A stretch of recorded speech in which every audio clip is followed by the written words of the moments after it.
ಆತ್ಮೀಯ ಬಂಧುಗಳೇ, ಶ್ರದ್ಧೆಯ ತಂದೆ ತಾಯಂದಿರೇ, ನಲ್ಮೆಯ ಸಾಹಿತ್ಯಾಭಿಮಾನಿಗಳೇ, 10ನೇ ಕಗ್ಗದ ಬಗ್ಗೆ ಇಂದು ವಿಚಾರ ಮಾಡೋಣ.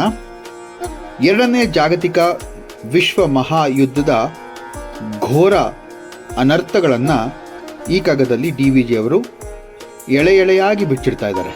ಈ ಕಗ್ಗ ಹೀಗಿದೆ: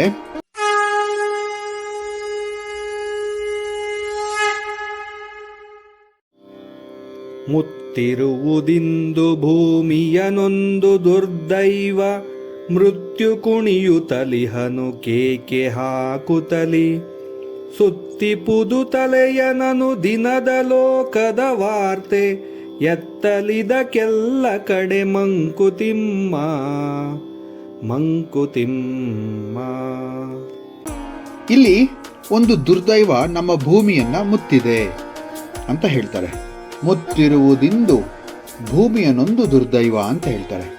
ಮನುಕುಲದ ಭೀಷಣ ಚರಿತ್ರೆ ಎಷ್ಟು ಕರಾಳವಾಗಿದೆ ಅಂತಂದ್ರೆ ಅದಕ್ಕೆ ನಿದರ್ಶನವಾಗಿ 2 ಜಾಗತಿಕ ಮಹಾಯುದ್ಧ ನಡೆದಿರೋದು. ಮನುಷ್ಯನ ಅತಿ ವಿನಾಶದ ಪರಿಸ್ಥಿತಿ ಎದುರಾದದ್ದು ಅಂದೇ ಅಂತ ಹೇಳ್ಬೋದು. ಈ ಯುದ್ಧಗಳು ಅದರ ಒಂದು ಬಿಸಿ ಜಗತ್ತಿನ ಮೂಲೆ ಮೂಲೆಗೂ ಕೂಡ ತಟ್ಟಿತು. DVG ಅವರಂತಹ ಮಹಾಮಹಿಮರು ಕೂಡ ಅದಕ್ಕೆ ಹೊರತಾಗಿಲ್ಲ. ಈ ಕಗ್ಗದಲ್ಲಿ ಅದರ ನಿದರ್ಶನವನ್ನು ನೀವು ನೋಡ್ಬೋದು. ಇಲ್ಲಿ ಅಂದು ಯಾವ ಪರಿಸ್ಥಿತಿ ಇತ್ತೋ ಇಂದು ಕೂಡ ಅದೇ ತರಹ ಒಂದು ವಿಷಮ ಪರಿಸ್ಥಿತಿ ಇದೆ ಅಂತಂದ್ರೆ ಅದು ಅತಿಶಯೋಕ್ತಿ ಆಗಲ್ಲ. ಅಂದು ದೇಶದ ನಡುವೆ ಜಗಳ ಆದರೆ, ಯುದ್ಧ ಆದರೆ, ಇಂದು ನಮ್ಮ ಒಂದು ಅಂತರಾಳದಲ್ಲಿ ನಡೆಯುವಂತಹ ಯುದ್ಧವೇ ಹೆಚ್ಚು ಪ್ರಭಾವಪೂರ್ಣವಾಗಿ ಮತ್ತೆ ವಿನಾಶಕಾರಿಯಾಗಿ ಕಾಣುತ್ತೆ. ಏಕೆ ಅಂತಂದ್ರೆ ಮನುಷ್ಯ ತನ್ನ ಮಾನವೀಯ ಗುಣಗಳನ್ನು ನಾಶಗೊಳಿಸ್ಕೊಳ್ತಾ ಇದ್ದಾನೆ. ಪರಹಿತ ಸರಸ ಧರ್ಮ ನಹಿಬಾಯಿ ಅಂತ ಹೇಳ್ತಾರೆ ಕಬೀರರು. ಆ ಪರಹಿತವನ್ನ ಯೋಚನೆ ಮಾಡುವಷ್ಟು ಕೂಡ ವ್ಯವಧಾನ ಈಗಿನ ಮನುಷ್ಯನಲ್ಲಿ ಇಲ್ಲ. ಮನುಷ್ಯ ತನ್ನ ಆಂತರಿಕ ಒಳಮನದ ಯುದ್ಧವನ್ನ ಹೆಚ್ಚು ಮಾಡ್ತಾ ಇದ್ದಾನೆ ಅಂತ ಹೇಳಿದ್ರೆ ತಪ್ಪಾಗಲ್ಲ. ಅಂದು ಪರರಾಷ್ಟ್ರದ ಜೊತೆಗಿನ ಯುದ್ಧ, ಇಂದು ಆಂತರಿಕ ಒಳಮನದ ಯುದ್ಧ ಅಂತಂದ್ರೆ ಎಂತಹ ಒಂದು ವಿನಾಶದ ಕಗಾರಿಗೆ ನಾವು ಬಂದು ನಿಂತುಬಿಟ್ಟಿದ್ದೀವಿ ಅಂತ. ಒಂದು ಕಡೆ ಮೃತ್ಯು ದೇವತೆ ಕೇಕೆ ಹಾಕ್ತಾ ಇದ್ರೆ, ಇನ್ನೊಂದು ಕಡೆ ಮನುಷ್ಯನ ಒಳಮನಸ್ಸಿನ ಗುದ್ದಾಟವು ಕೂಡ ಅಷ್ಟೇ ಪ್ರಭಾವಪೂರ್ಣವಾಗಿ, ಅಷ್ಟೇ ಅಮಾನವೀಯವಾಗಿ ನಡೀತಾ ಹೋಗ್ತಾ ಇದೆ. ಮನುಷ್ಯನ ಒಳಶತ್ರು ಆತನನ್ನು ಯಾವತ್ತು ಬೇಕಾದರೂ ಕೂಡ ನಾಶಗೊಳಿಸ್ಬಿಡ್ಬೋದು. ಈ ಕಗ್ಗದಲ್ಲಿ DVG ಅವರು ಹಲವು ಗಹನವಾದ ಒಂದು ಪ್ರಶ್ನೆಯನ್ನ ಕೇಳ್ತಾ ಇದ್ದಾರೆ. ಎತ್ತಲಿದಕ್ಕೆಲ್ಲ ಕಡೆ ಮಂಕುತಿಮ್ಮ ಅಂತ ಕೇಳ್ತಾರೆ. ಅಂದ್ರೆ ಯಾವತ್ತು ಇದಕ್ಕೆ ಕೊನೆ ಅಂತ ಕೇಳ್ತಾರೆ. ಘೋರ ವಿಶ್ವ ಮಹಾಯುದ್ಧ, ಇಡೀ ವಿಶ್ವವನ್ನೇ ತಲ್ಲಣಗೊಳಿಸಿದಂತಹ ನರಸಂಹಾರದ ಮಾರಣ ಹೋಮ, ಎಲ್ಲೆಲ್ಲೂ ರಕ್ತಪಾತ, ಅದು ಈ ಭೂಮಿಯನ್ನ ಆವರಿಸಿಕೊಂಡಿರತಕ್ಕಂತಹ ಒಂದು ದುರ್ದೈವವೇ ಸರಿ ಅಂತ ಹೇಳ್ಬೋದು. ಯುದ್ಧದಿಂದ ಏನಾದರೂ ಲಾಭ ಇದೆಯಾ ಅಂತ ಕೇಳಿದ್ರೆ ಖಂಡಿತ ಇಲ್ಲ. ಇಲ್ಲಿ ಗೆಲ್ಲೋದು ಮೃತ್ಯು ಮಾತ್ರ.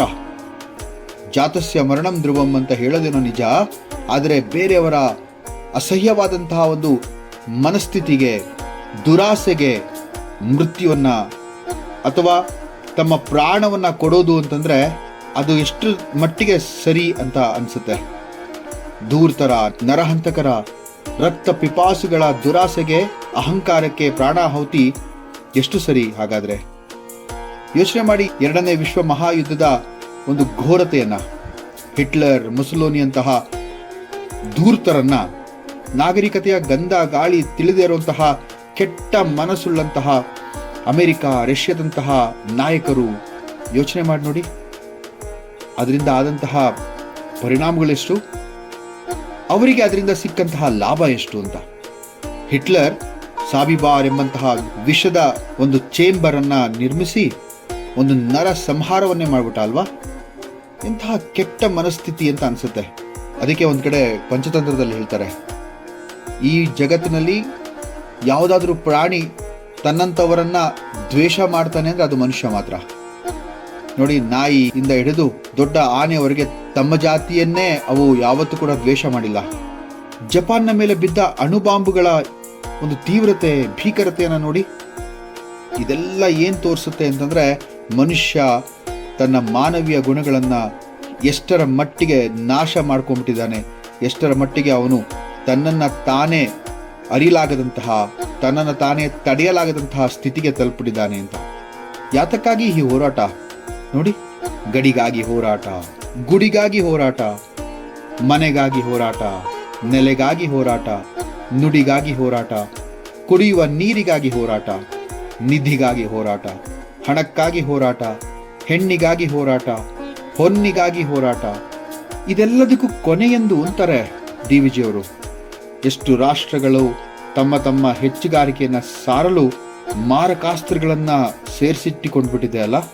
ಮಾನವೀಯತೆಯನ್ನು ಮರೆತಂತಹ ಮನುಷ್ಯ ಯಾವತ್ತಾದರೂ ತಲೆ ಕೆಟ್ಟು ಅದನ್ನು ಉಪಯೋಗಿಸ್ಬಿಟ್ರೆ ಅಬ್ಬಬ್ಬಾ ಭಯವೇ ಆಗತ್ತೆ ನೋಡಿ. ಇಲ್ಲಿ ನನಗೆ ಗೋಪಾಲಕೃಷ್ಣ ಅಡಿಗರ ಒಂದು ಸುಂದರವಾದಂತಹ ಒಂದು ಪದ್ಯದ ಒಂದು ಕೆಲವು ಸಾಲುಗಳು ಜ್ಞಾಪಕ ಬರ್ತಾ ಇದೆ. ಅವ್ರು ಹೇಳ್ತಾರೆ, ನರನು ಕೆರಳುವ ಹುಂಬ, ಬಾಳು ಯೂಪಸ್ತಂಭ, ಉತ್ತಮರ ಬಲಿ ಇಲ್ಲಿ ಬಾನಾಡಿತು ಅಂತ ಕೇಳ್ತಾರೆ. ಎಷ್ಟು ಸತ್ಯ ಅನ್ಸ್ಬಿಡುತ್ತೆ ಅಲ್ವಾ. ಇದಕ್ಕೆ ಉತ್ತರವಾಗಿ ಡಿ ವಿ ಜಿಯವರು ಇನ್ನೊಂದು ಕಗ್ಗದಲ್ಲಿ ಹೇಳ್ತಾರೆ, ತುಂಬಾ ಸುಂದರವಾಗಿ ಹೇಳ್ತಾರೆ.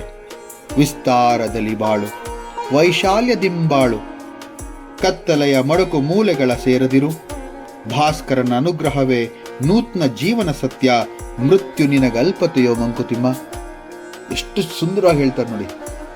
ಮೃತ್ಯು ಅನ್ನೋದು ಕೊನೆ ಕರೆಕ್ಟು, ನಿಜ. ಆದರೆ ಅದು ಹೇಗೆ ಬರಬೇಕು, ಅದು ಹೇಗೆ ಬಂತು ಅನ್ನೋದು ಬಹಳ ಒಂದು ವಿಚಾರಕ್ಕೆ ಒಳಪಡುತ್ತೆ. ಇಲ್ಲಿ ಮುತ್ತಿರುವುದಿಂದು ಭೂಮಿಯ ನೊಂದು ದುರ್ದೈವ, ಮೃತ್ಯು ಕುಣಿಯುತ್ತಲಿಹನು ಕೇಕೆ ಹಾಕುತ್ತಲಿ, ಸುತ್ತಿಪುದು ತಲೆಯನನು ದಿನದ ಲೋಕದ ವಾರ್ತೆ, ಎತ್ತಲಿದಕ್ಕೆಲ್ಲ ಕಡೆ ಮಂಕುತಿಮ್ಮ, ಎತ್ತಲಿದಕ್ಕೆಲ್ಲ ಕಡೆ ಮಂಕುತಿಮ್ಮ ಅಂತ ಹೇಳ್ತಾರೆ. ಇಲ್ಲಿ ಸುತ್ತಿಪುದು ಅಂತಾರೆ, ತಲೆ ತಿರುಗೋಗ್ಬಿಟ್ಟಿದೆ ಈ ಪ್ರಪಂಚದ ವಾರ್ತೆಗಳನ್ನ ಕೇಳಿದ್ರೆ. ಯೋಚನೆ ಮಾಡಿ, ಸಮಾಜದ ಪ್ರತಿಯೊಂದು ದಿನದ ದೈನಂದಿನ ವಿಚಾರಗಳಲ್ಲಿ ಎಷ್ಟು ಕೊಲೆಗಳು, ಎಷ್ಟು ಭೀಭತ್ಸ ಕೃತ್ಯಗಳು ನಡೀತಾ ಇದೆ ಅಲ್ವಾ. ನಾವೆಲ್ಲ ಮನುಷ್ಯರು ಇದನ್ನ ಅರ್ಥ ಮಾಡ್ಕೋಬೇಕು. ಮನುಷ್ಯರಾಗಿ ಮಾನವರಾಗುವಂತಹ ಒಂದು ಲಕ್ಷಣ ನಾವು ಪಡ್ಕೊಂಡು ಆ ಮಾನವೀಯ ಗುಣಗಳನ್ನ ತಲೆಯಲ್ಲಿ ಇಟ್ಕೊಂಡು ನಾವು ನಮ್ಮ ಜೀವನವನ್ನ ಮಾಡಬೇಕಾಗತ್ತೆ. ಬೇರೆಯವರಿಗೆ ನಿಂದಿಸೋದು, ಬೇರೆಯವರನ್ನ ಹೀಯಾಳಿಸೋದು, ಬೇರೆಯವರನ್ನ ದ್ವೇಷಿಸೋದನ್ನ ಮರಿಬೇಕಾಗತ್ತೆ. ಮರೆತಾಗ ಮಾತ್ರ ಈ ಜಗತ್ತಿನಲ್ಲಿ ಶಾಂತಿ ಅನ್ನೋದು ನೆಲೆಯೂರುತ್ತೆ. ಮನುಷ್ಯ ನೆಮ್ಮದಿಯಿಂದ ಜೀವನವನ್ನು ಮಾಡ್ತಾನೆ. ಅದಕ್ಕೋಸ್ಕರನೇ ಅಲ್ವೇ ನಾವೆಲ್ಲರೂ ಇಲ್ಲಿ ಜನ್ಮ ತಾಳಿರೋದು. ಮುಂದಿನ ಕಗ್ಗದೊಂದಿಗೆ ಮತ್ತೆ ಭೇಟಿ ಆಗ್ತೇನೆ. ನಮಸ್ಕಾರ.